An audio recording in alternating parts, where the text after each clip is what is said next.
The X-Zone radio and TV show is largely an opinion talk show. All opinions, comments, or statements of fact expressed by Rob McConnell's guests are strictly their own and are not to be construed as those of the X-Zone radio and TV show or in any manner endorsed by Rob McConnell, Relmar McConnell Media Company, Talkstar Radio Network, its affiliated stations, or employees.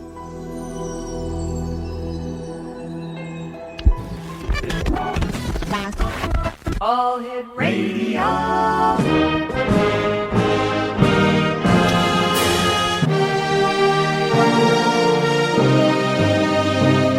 Welcome to the X Zone, a place where fact is fiction and fiction is reality.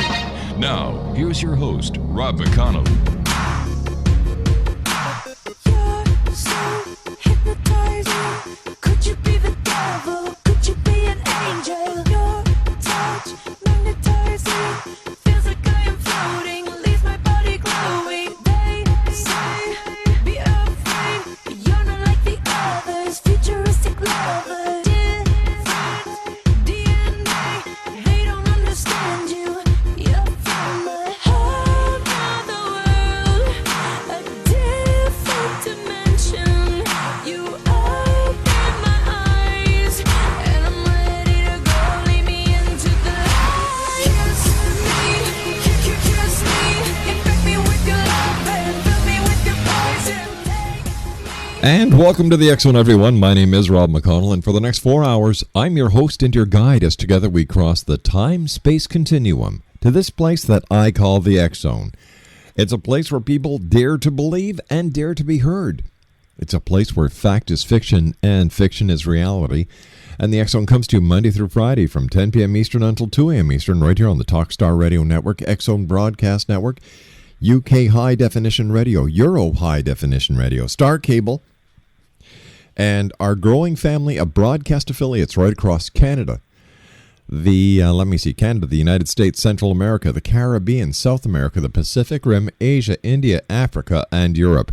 If you'd like to give us a call toll-free worldwide, 1-800-610-7035. Email xzone at xzoneradiotv.com. On MSN Messenger, xzoneradiotv at hotmail.com. And our website, www.xzoneradiotv.com. And I must tell you, X Zone Nation, that I am totally impressed with the number of downloads we've had from the 9/11 tribute at the X Chronicles newspaper. So far, in less than 1 week, we have had more than 163,000 downloads. So to each and every one of you who are reading it and telling your friends, and your friends are coming online and downloading and so on and so forth, thank you very much. This is what it's all about, getting the news out to you, the members of the X Zone Nation, so that you can spread it far and wide. My guest this hour is Stephen HAIRFIELD, and we're going to be talking about Metaphysia 2012. Now, after being raised in a very dysfunctional family, Stephen entered the United States Army and found himself in Vietnam for 2 tours of duty. While there, he met his first teachers, the path of the Zen Buddhist monks, where he learned of intuitive insight. He began to learn their teachings and traditions and spent much time with them, as the military would allow. Upon returning to the U.S., he earned his undergraduate degree in the field of psychology, and upon graduation found himself with an urge to travel to India. Upon his arrival in India, he began the journey of his life after encountering 2 Tibetan monks who invited him to come and learn in northern India, where he spent 6 years studying the Tibetan Buddhist path. Now, listen, X Zone Nation, while there, he had the opportunity not only to study in India, but also in Nepal and twice into Tibet, and had many experiences that could be termed as mystical, connecting with all of his past lives. Stephen is a certified intuitive by the Edgar Cayce Foundation, known as the ARE, Association for Research and Enlightenment, and they only select 200 people for a 7-year service. He has been interviewed on many radio stations and television stations across the U.S. and Canada. And this year, we're going to be talking, this segment, we're going to be talking about Metaphysia 2012. And we're going to be talking about, well, you know, that mystical date that's happening next year. I think it's 463 days from today, December the 21st, 2012. He is the author of A Metaphysical Interpretation of the Bible and 12 Sacred Principles of Karma. He has also many downloads available, like The Art of Manifesting, A Monk's Perspective, The Power of Thought, at his website at www.hairfield.com. That's www.hairfield.com. Exonation, this hour, when we come back from this 2-minute commercial break, my guest is Stephen Hairfield, and we're, like I said, we're going to be talking about Metaphysia 2012, as well as many interesting topics. And last time we had Stephen on the show, I believe it was going back to 2007, people were really amazed at the insight that he brought to the show and to the listeners about Tibetan monks. So we're going to touch on that as well. www.hairfield.com, that's HAIRFIELD.com is the website. My name is Rob McConnell. This is the X Zone, and we'll be back on the other side of this 2-minute commercial break as we continue from our studios in Hamilton, Ontario, Canada. Don't go away. Feels like I am floating, leaves my body glowing. They say, be afraid, you're not like the others. Futuristic lovers.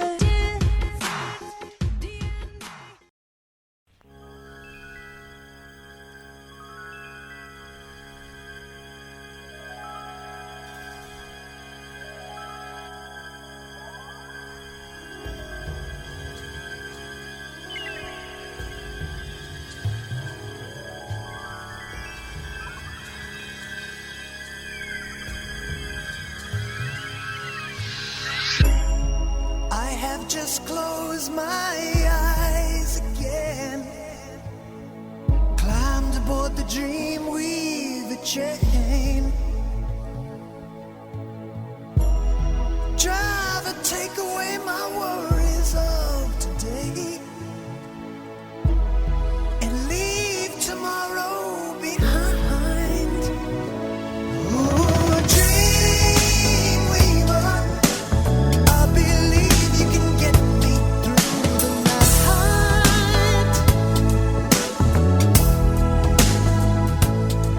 Explanation, Stephen Hairfield is my guest to this hour. And Stephen, welcome back to the X-Zone. How have you been since you and I last talked, going way back to 2007?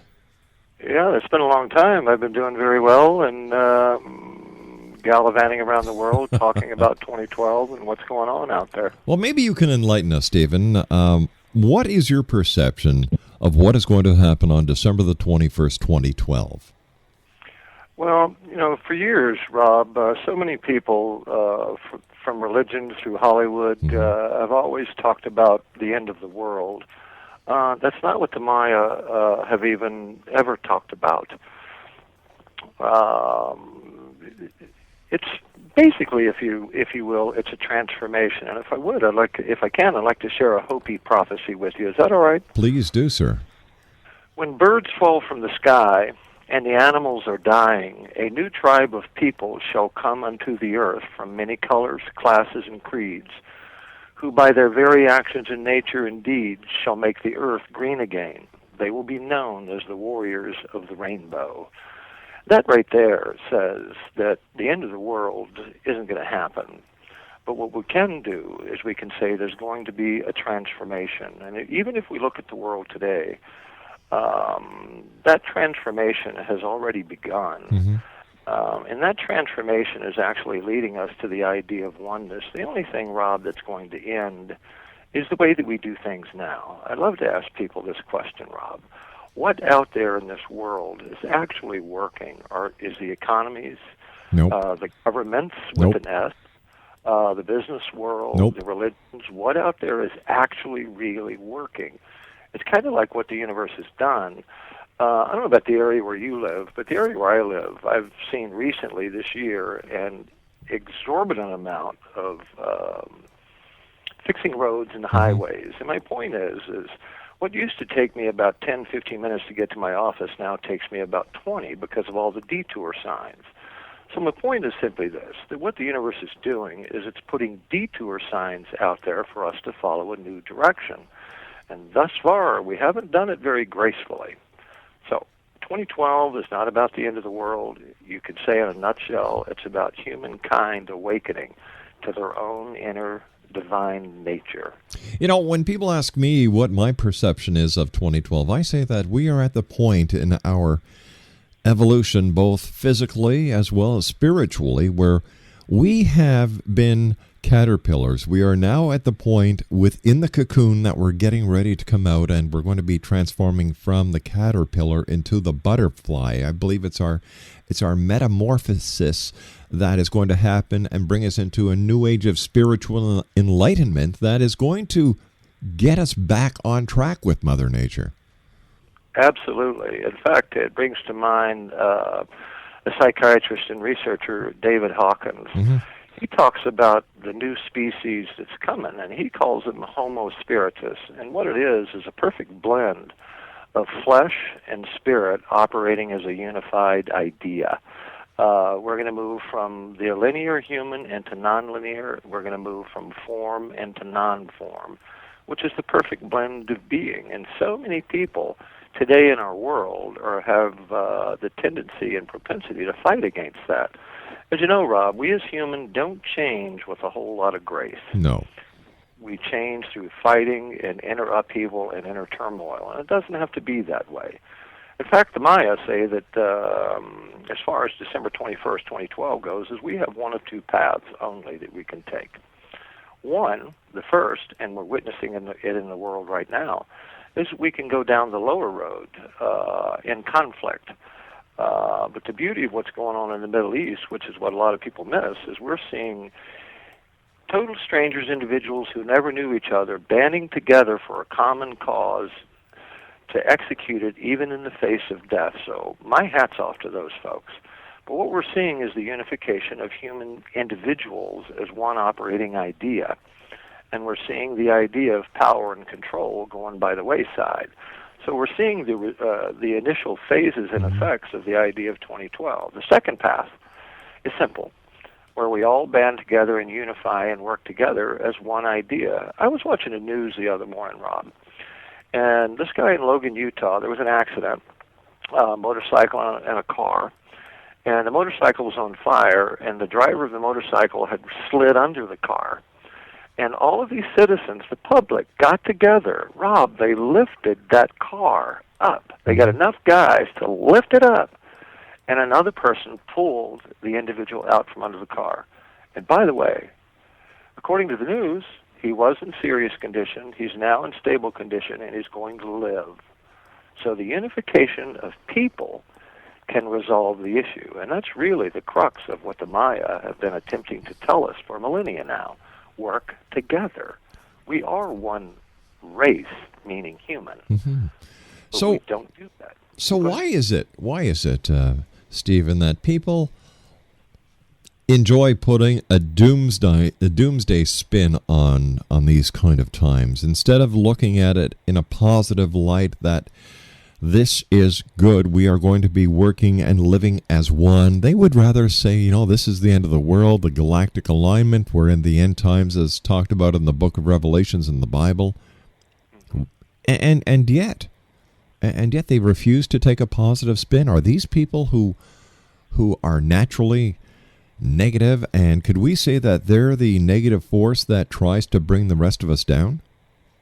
You could indeed, and that's a great point, Rob. If anybody ever wants to read Revelation, and it's you have to understand it's metaphor. Mm-hmm. My suggestion is go to the very last chapter. Just skip the whole thing. Just go to the last chapter, and when you do, here's what you're going to read: that this idea of the Creator, is the way I'm going to say it, is going to come down and join us, and then what it's going to do is share the tree of knowledge with us.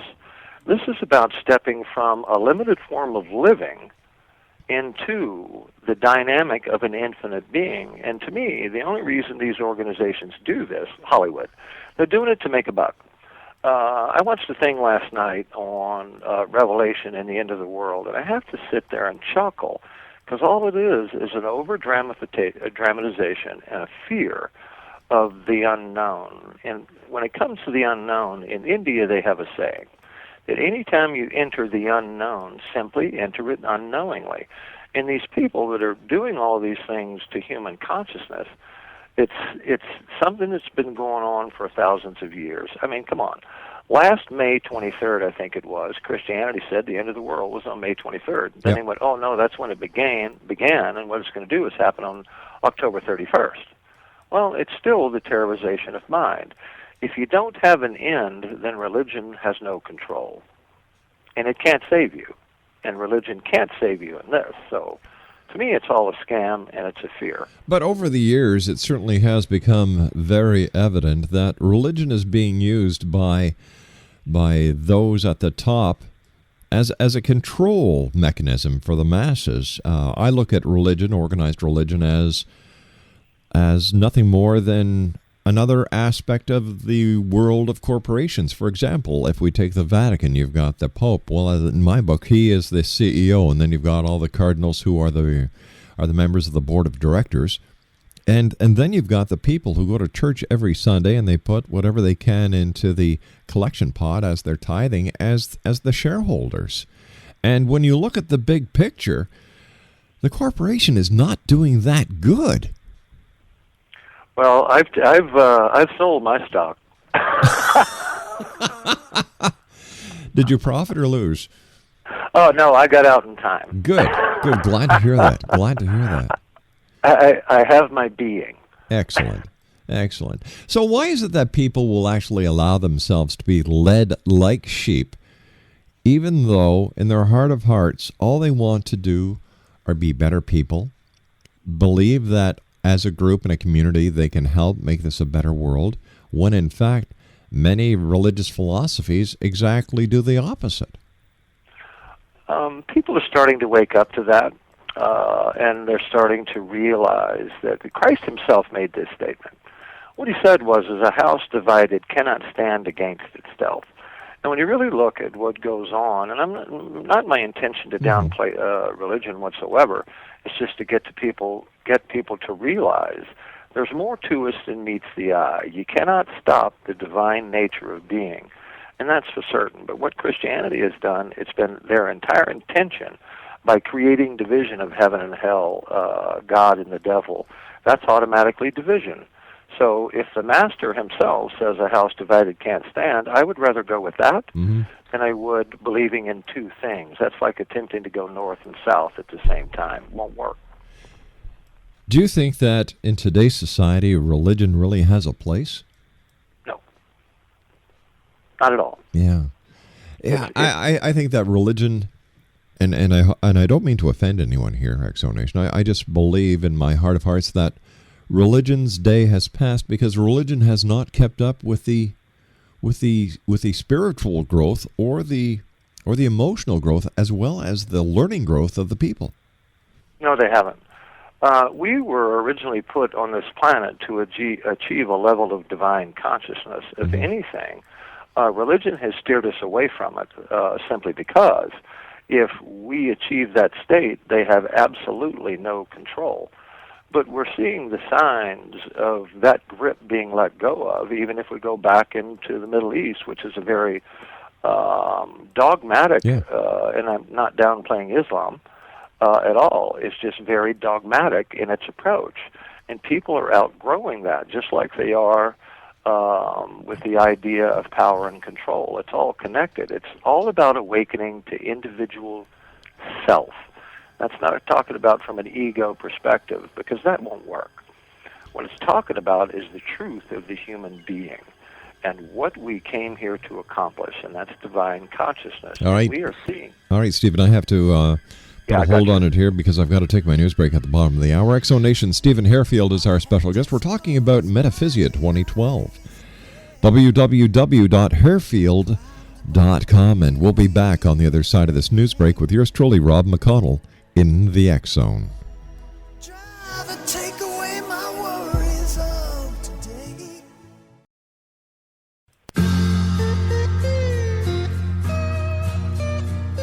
You're listening to the X-Zone Radio Show, live and around the world on the Talkstar Radio Network. X-Zone Broadcast Network, UK High Definition Radio, Euro High Definition Radio, and Star Cable. Our toll-free telephone number worldwide is 1-800-610-7035. Our email address, xzone@xzoneradiotv.com. On MSN Messenger, xzoneradiotv@hotmail.com. And our website, www.xzoneradiotv.com. Bring it home, baby, make it soon.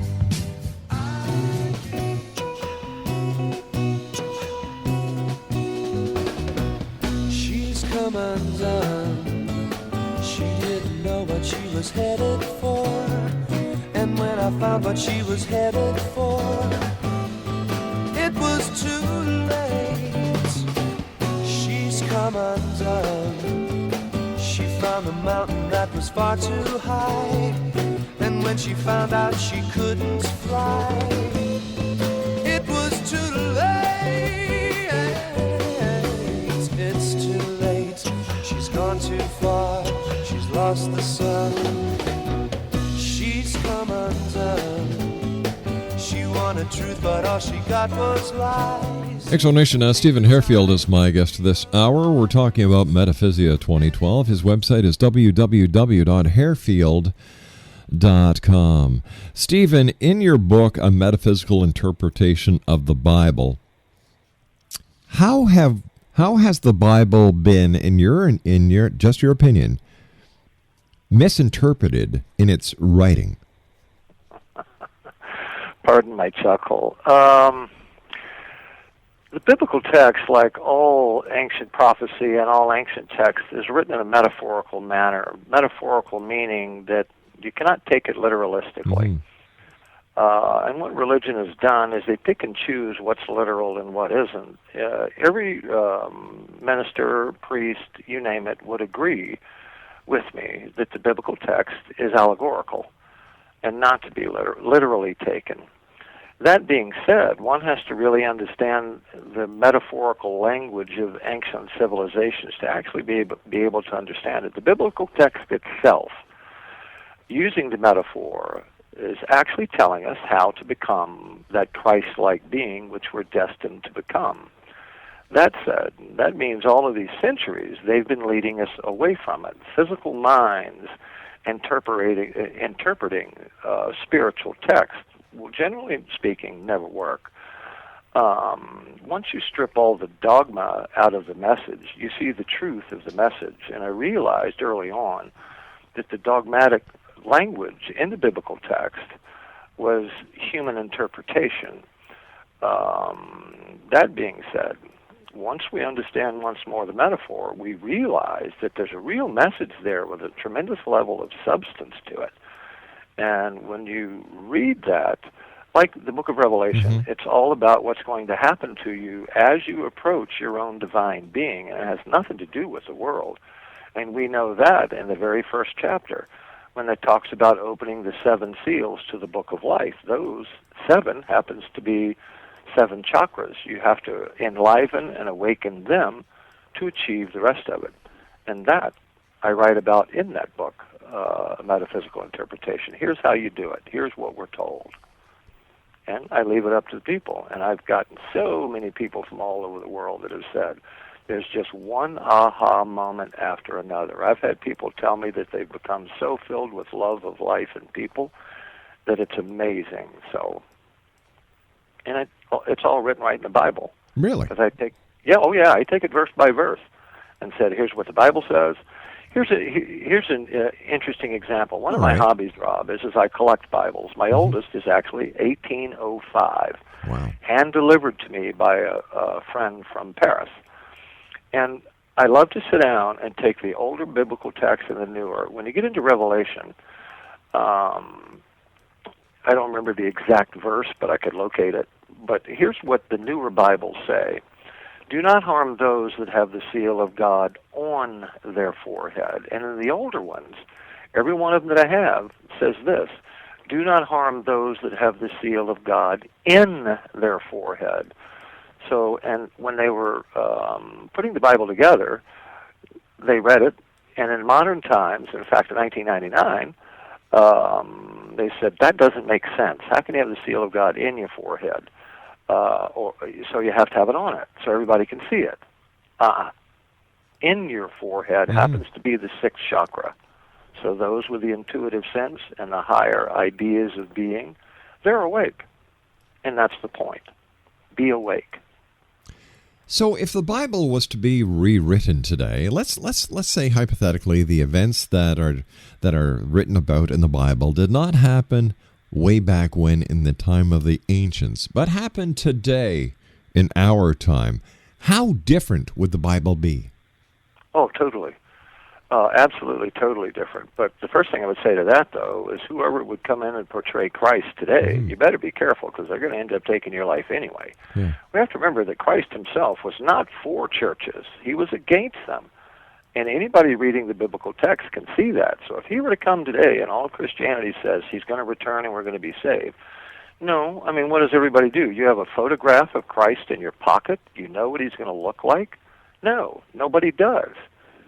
So how are you going to know whether or not it's actually him? You won't. So what are they going to do? Attempt to take him out one more time. Or is the second coming of Christ like just something that was put into the Bible as a way to remind humanity and those who read the scriptures that, hey, if you're a bad boy, wait until your father comes home tonight? I love it. No, actually, when they talk about Christ returning, and even the idea of Antichrist, here's actually what we're being told. Antichrist is anti-higher inner divine being. The return of Christ is the awakening of the vast majority, if not all, and it's available to all humans. Means we awaken to our own Christ consciousness within, and that's how Christ is going to return within all of us as a divine awakening, which loops us right back to the idea of 2012. Nobody can stop that. It only depends on which path we take. One would be simple. One would be, let me say, intrinsically interesting to do. But you cannot stop, because even if you look at the idea of Revelation, it says the idea of Antichrist loses in the end. So my whole thing for years has always been, okay, bring him on, because it's not an individual like we all think it to be. Even if you look at the number of 666, you have to understand numerology to be able to understand what that means. 666 added up numerologically is just simply this. It's 18 or a 9, because you've got to reduce it to a single digit. 9 means end of cycle, and if it's an end of a cycle, it simply means new direction. So the beast means that the way we do things now will not be able to be done that way in the coming times. And to the religious mind, that's the beast. They lose their grip. They don't have it anymore, and they're no longer existent. Not that we would need them. Not that we need them now. We don't. So is this a metaphor for each one of us taking back our own power and taking the power away from those who preach one out of one side of their mouth and do out of the other side? Absolutely, and well stated. See, what the church has done, and we would have to go back in history, and I don't know if we have time for the show, but boy, I could walk you through this very easily. We give our power away constantly, and the idea of Christ consciousness would never do that. So they don't want us to stop giving them our power once more, because they have no hold, no grip, and no authority over us. And here's the funny thing. They never have. But when you look at the path, you could have lost your property a long time ago. You could have lost your life. In fact, the very first man that, German, don't remember his name off the top of my head, they went to translate the Catholic Bible from Latin to German. He was actually burned at the stake, and all of his wealth was taken because he was a heretic. He was a heretic because he was telling the truth. And all he wanted to do was put the biblical text in his own language, and he gave up his life.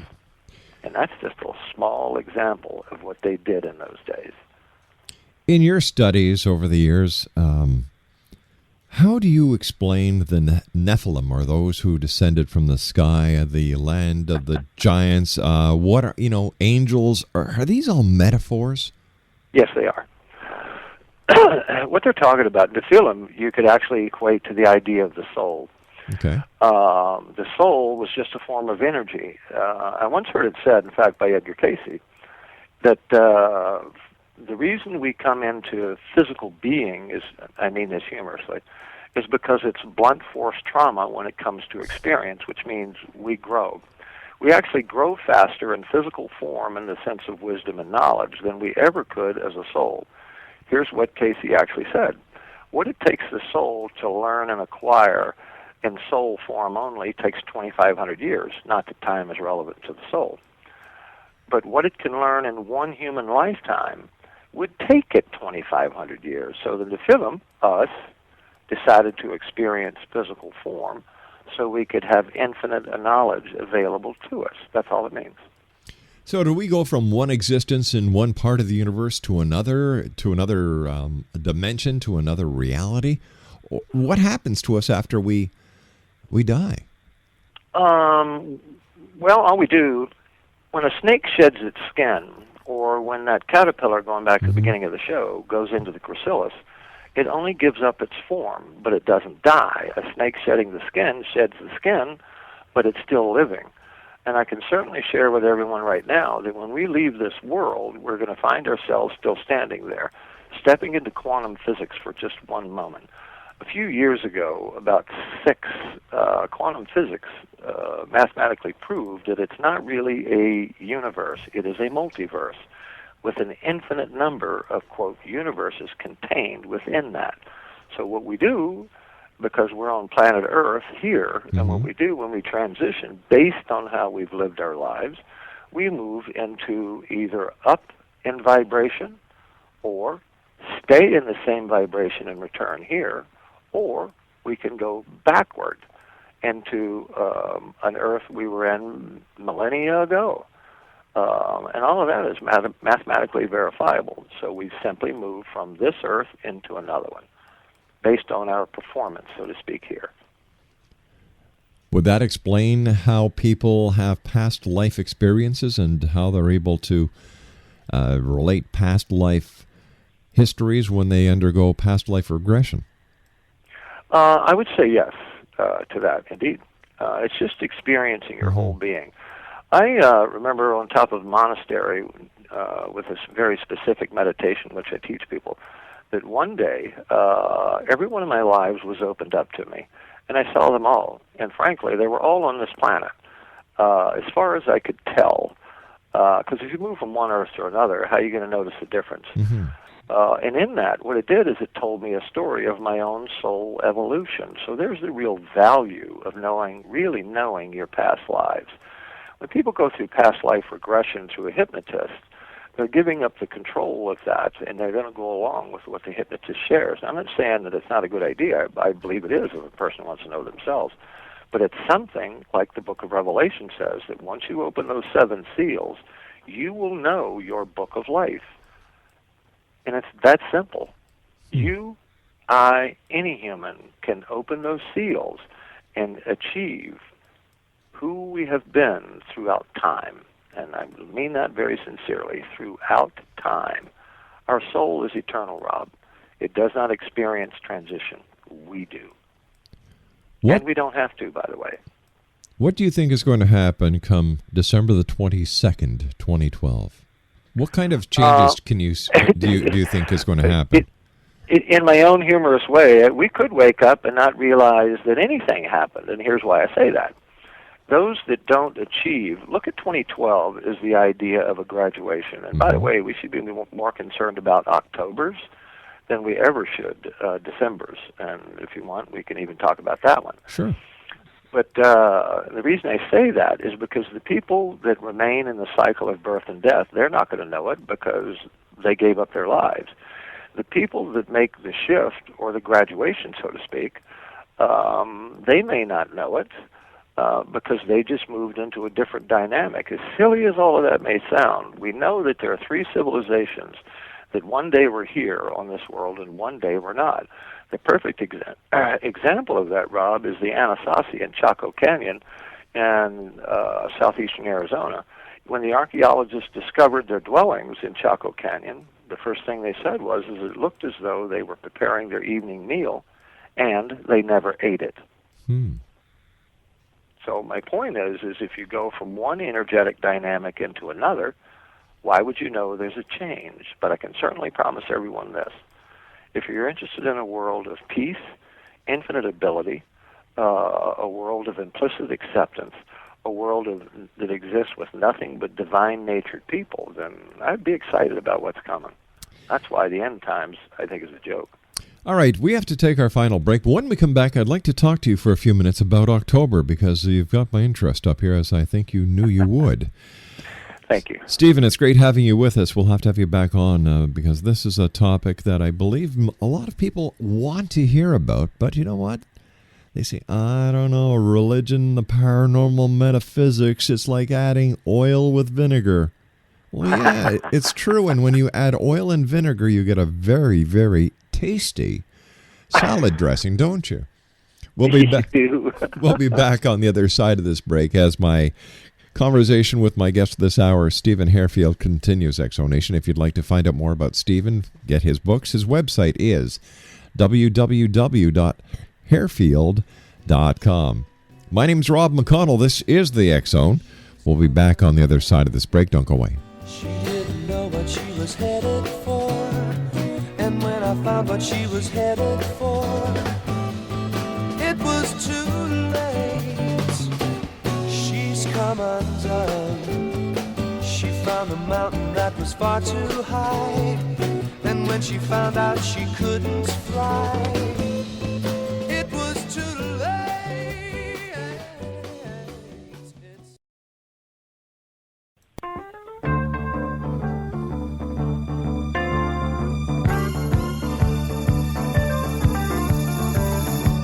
Shouting all about love. Well, they treated you like a dog, and you were the one who had made it so clear all those years ago. Talking all about how to give. They don't act with much honesty, but you put the way to the truth when you say all you need is love. Exonation, Stephen HAIRFIELD is my guest this hour. His website is www.hairfield.com. And by the way, Exonation, if you're wondering if or how he can speak so strongly with authority, it's very simple. He's received his master's in religion and theology and a PhD in metaphysics. So there you go. You know, the guy's paid his dues, and all Stephen is doing is saying, hey, this is the truth. In fact, during the commercial break, you and I were talking about October the 21st, 2012. And if you could, share with our audience the significance of that date. Well, October 21st, 2012, it's my sense, and I've also been a fan and studying ancient prophecy for about 35 years, and what I did was started connecting the different dots, the common threads between all of them. December 21st, 2012 is when everything should begin reaching a peak. Actually, it's before that, but that would be the strongest peak. So imagine a mountain, and on December the 20th that you're climbing, and on October 21st, 2012, you are now at the peak of your climb, which means between October 21st, 2012, and December 21st, 2012, we're making our descent, if you will, or even we are actually descending into ourselves to become the divine creatures that I'm not alone in saying, because I could quote many other people on that subject. And when December 21st, 2012 hits, breathe easy, because you made it. It's getting between. It's actually from now until December 21st, or October 21st is what I should say. And then everything is going to reach that crescendo in and around that date, and then it all starts calming down. In fact, there will be a wonderful signal according to the Hopi. It's the legend of the blue sun. When we look up in the sky and we see a sun with a blue tint to it, then that's letting us know we are now going to start receiving healing energy from the universe. And that should appear. and October. But as we know, it takes that energy stream, let's just say a few moments to get here. So that's why I say that. And if you remember the Hopi prophecy that I began the show with, that's actually been happening. And by the way, that prophecy was actually stated over 800 years ago. My heavens. So if they can make that statement 800 years ago, and we all remember all the birds falling out of the sky with no clue, the animals dying with no clue, that has been happening over the last year and a half. So that's what's leading us up. So it's between this October and next October. The thing I would suggest, keep your eyes on Mother Nature. She's our messenger. When I say she's our messenger, she's attempting to let us know. Just simply watch her. As I shared with you, Rob, on break, we just had a tropical storm do something that is absolutely unheard of. And that's a tropical storm formed right on land. Its name was Tropical Storm Lee, and look what it did. Unheard of. Stephen, I want to thank you so much. We've run out of time for tonight. You and I will be in contact. We'll have to have you back on in the very near future to continue this very interesting conversation. Thank you for sharing, and continued success. Thank you, sir. Take care now. Pleasure. Exonation, Stephen Hairfield has been my guest. www.hairfield.com, and we'll be back on the other side of this commercial break with the news as we continue here in the X Zone from our studios in Hamilton, Ontario, Canada. Don't go away.